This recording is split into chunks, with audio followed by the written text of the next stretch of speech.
become so driven that you can't sit still means making laziness feel worse than the hardest workout you've ever endured. After hundreds of videos on Eastern philosophy, we've discovered a new framework. It fuses the samurai's improve or die mentality with the warrior's restless spirit. We call it Kaizen Shin. These are the 5 steps that compound into irreversible change, starting with the truth of why the comfort you seek is the very thing that's killing your soul. Part 1. The rebellion of your spirit. You come home from work, collapse on the couch, pull out your phone, and feel absolutely nothing. Just a gnawing, hollow emptiness as you scroll, watching other people live their dreams. You know you should be doing something, anything, but the weight is so heavy you can't even move. There was a man, Luffy, who was living this exact nightmare. Every morning from his window, he'd watch runners pound the pavement. Men his age, men older than him, out there grinding while he sat, coffee in hand, a spectator in his own life. Every evening it was the same story, scrolling through videos, watching people half as smart as him making 10 times his salary, building businesses, living lives that seemed to matter. He felt like a caged wolf, this burning, restless energy trapped inside him with nowhere to go. He couldn't understand why. He had a decent job, a decent apartment, a decent life. So why did he feel like he was dying inside? Then, while reading about ancient samurai training, he found the answer. These warriors would train every single day, even in times of peace, even when there were no wars to fight. They lived by a single brutal principle. Stillness is death, not a metaphor, actual death. To the samurai, the moment you stopped moving forward, you began to decay. Your spirit started to rot, your edge dulled, you became weak. And in that moment, it hit Luffy like a physical blow. That restlessness he felt, that gnawing emptiness, it wasn't depression, it wasn't anxiety, it was his spirit rebelling against a life that was designed to sedate him. Think about your life. Everything in the modern world is built to keep you comfortable. Food delivered, entertainment pumped directly into your brain. Comfort on demand. You don't hunt, you don't build, you don't fight, you just exist. Your ancestors who fought for survival every day would look at your life and not understand how you could possibly be struggling. You have everything they bled for: safety, security, comfort. But that is the exact problem. Comfort is the cage. Luffy realized he wasn't broken, he wasn't weak, he'd been drugged. Drugged by convenience, drugged by a system that wants you fat, docile, and quiet. That restlessness, that was his warrior spirit trying to break the bars. That uncomfortable feeling when he sat still, that was his body screaming, "This is not what we were built for. We were built to move, to create, to struggle, and to overcome." His first realization was a punch to the gut. The restlessness wasn't the problem. The cage was. But knowing you're imprisoned doesn't set you free. Luffy needed to understand an ancient principle that would turn his restlessness from a curse into the most powerful weapon he'd ever possess. Part 2. The misunderstood fire. You've tried the whole self-improvement game. The morning routines, the habit trackers, the productivity systems, and somehow you still feel exactly the same. You're going through the motions, but nothing is actually changing. You're working, but you're not becoming. Luffy went through the same frustrating cycle. He tried everything the modern world taught him, but something was missing. Then he found the original Japanese texts about samurai training, not the watered-down corporate versions, but the real ones. And he discovered that we have been using the principle of Kaizen all wrong. Yes, the characters for Kaizen mean continuous improvement, but we missed the most important part, the spirit behind it, the life or death urgency. To the samurai, Kaizen wasn't a productivity system, it was a survival strategy. The samurai understood something we have forgotten. In battle and in life, you are either getting stronger or you are dying. There is no maintenance mode, there is no steady state, there is no comfortable middle ground. This is why Miyamoto Musashi, the greatest swordsman in history, trained with a wooden sword every single day until his death. Not to maintain his skills, but because he knew that to stop improving was to begin a spiritual death. That's when Luffy understood. We took the warrior's Kaizen and we made it comfortable. We remove the fire, the desperation, the edge. Real Kaizen isn't about the size of your steps, it's about never stopping. It's about making improvement as necessary as breathing. Not because a guru told you to, but because the alternative is decay. So Luffy started walking, not as a habit, not as a goal. He walked because movement meant life and stillness meant death. Some days it was just around the block. Other days it was for hours. The distance didn't matter, the movement did. He recorded his first video with his phone propped up against a stack of books. It got 0 views. The audio was terrible. It didn't matter. Creating was living. Consuming was dying. Here's what changed everything. He stopped asking, "How much should I do?" and started asking, "Am I moving forward or am I decaying?" If the answer was decaying, he moved immediately, without negotiation. His walks got longer, not through force, but because once you taste movement, stillness becomes unbearable. This is the difference between our version of productivity and the samurai's Kaizen. We ask, "What's the most optimal routine?" They asked, "Am I stronger today than I was yesterday?" Every single day, Luffy woke up with one question: move or decay? And every day he chose movement. But movement without direction just creates a busy fool. He was missing the element that turns motion into unstoppable momentum. Part 3. Shin, the heart that refuses rest. You know that feeling when you skip the gym and somehow feel more tired? When a day of rest leaves you more exhausted than a day of work? That's not in your head. That's your body trying to tell you a profound truth. Luffy discovered this the hard way. He'd take a rest day and feel physically worse.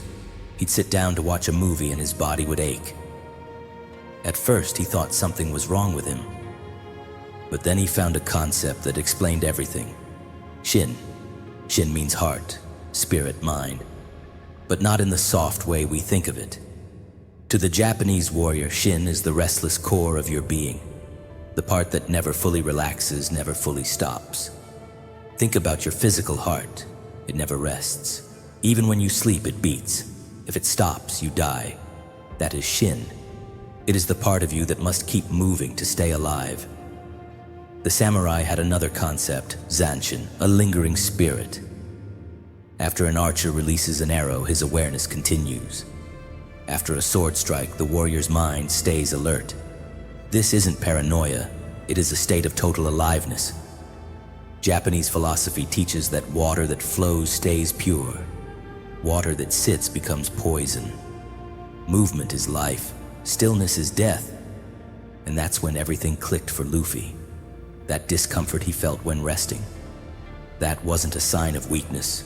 That was his Shin, his warrior heart rejecting stagnation, his spirit refusing to rot. Something strange started happening. His body began rejecting comfort like an allergic reaction. He'd sit down to watch TV and feel physically ill, not tired, not sore, but sick, like his body was screaming, "This is poison." He'd try to take a day off from creating and his mind would feel like it was drowning. Not creating felt worse than getting 0 views because creating was flowing. Not creating was dying. This is what nobody tells you about your own Shin. You don't need to build it. It is already there, screaming underneath the layers of sedation. Every time you force yourself to relax when your spirit wants to move, you are drugging your Shin. Every time you choose comfort over action, you are poisoning the water within.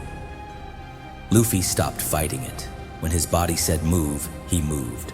When his mind said create, he created. Not because of discipline, but because comfort had become more painful than effort. But here's where things got dangerous. When he combined the relentless movement of Kaizen with the restless heart of Shin, something violent happened. Part 4. The Violent Awakening.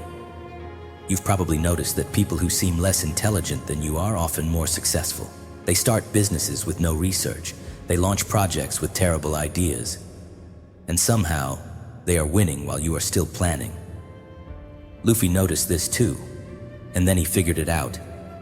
They were too naive to see failure as a possibility. While he was calculating the odds, they were already moving. They didn't think. They just did. But here's what truly changed everything. He discovered the consumption principle. You become what you feed your mind. Watch entertainment every night and you become a spectator. Your brain literally cannot tell the difference between what you consume and who you are. So Luffy did something violent. He went on a digital rampage. He deleted every entertainment app, every comedy podcast, every news feed. He replaced them with audiobooks about business and stoicism. He unfollowed everyone on social media except marathon runners and entrepreneurs. His entire digital world became a relentless echo chamber of people running at 5 a.m. and building empires. Nothing else? Then he adopted the rule of today is 100%. Stop planning the marathon, just run today. Stop designing the perfect business, just sell something today. Because planning is just procrastination dressed up in a suit, his environment became both his prison and his freedom. A prison because there was no escape from content about growth. Freedom because when every single input is pushing you forward, movement becomes automatic. He'd wake up, check his phone, and see someone else already running. It was an instant trigger to move. His body started to crave work like an addiction, not through discipline, but through immersion. The restlessness that used to eat him alive now had a direction. The Kaizen need to move combined with the Shin that never rests. And suddenly he wasn't just driven. He was possessed. You become so driven you can't sit still. Not through willpower, but by burning the bridges to your old, comfortable life. You make movement the only option left. 6 months into this experiment, Luffy crossed a line from which there is no return. Part 5. The point of no return. Imagine waking up and not needing motivation, not needing discipline, moving toward your goals with the same invisible force that pulls a river to the sea. That is not a fantasy. That is what happened to Luffy. 1 year after discovering Kaizen Shin, he was unrecognizable. He had run his first marathon. His channel had hit 50,000 subscribers. But that wasn't the real transformation. The real transformation was this. He literally couldn't sit still anymore. Not creating felt like suffocating. His old friends didn't recognize him. They said he'd lost his mind. They called him too intense. They told him he needed to find balance and learn to relax. They didn't understand. Luffy had crossed the point of no return. He had discovered Shugyo, the warrior's path. But what nobody tells you is that Shugyo isn't something you do. It's something you become. You don't practice being a warrior. You become one, permanently. This is why Musashi trained until the day he died. This is why samurai practiced harder in times of peace than in times of war. Not because they were disciplined, but because stopping meant spiritual suicide. Once you activate that warrior spirit, turning it off feels like dying. Luffy finally understood why the most successful people seem insane to average people. It's not that they're more motivated, it's that they have rewired their entire nervous system. For them, comfort feels like poison, rest feels like death, balance feels like decay. Balance is what average people tell themselves to feel better about wasting their lives. There is no balance between growth and decay. You are either moving forward or you are dying slowly. Some called it obsession. Luffy called it being alive. Because here's the truth. Once you activate Kaizen Shin, you can never go back. Your baseline for what feels normal changes forever. What used to be comfortable now feels like a cage. What used to be relaxing now feels like rot. You become someone who creates because not creating hurts. Who moves because stillness is agony. Who builds because consuming feels like death. This isn't a phase, it's not a habit you can break. It is a fundamental rewiring of who you are. That restlessness you feel right now, that discomfort with your comfortable life. That's not a problem to be solved. That is your Kaizen Shin trying to break free. Luffy listened to it. He fed it. He let it consume him and transform him into someone his old self wouldn't even recognize. The question for you is, are you ready to become someone who can never be comfortable again? Because once you activate this force, once you become so driven you can't sit still, there is no off switch. But maybe that's exactly what you need. Maybe comfort was never the goal. Maybe the goal was to become so alive that stillness feels like death. Your spirit is already rebelling. Your Shin is already restless. Your Kaizen is waiting. All you have to do is stop fighting it.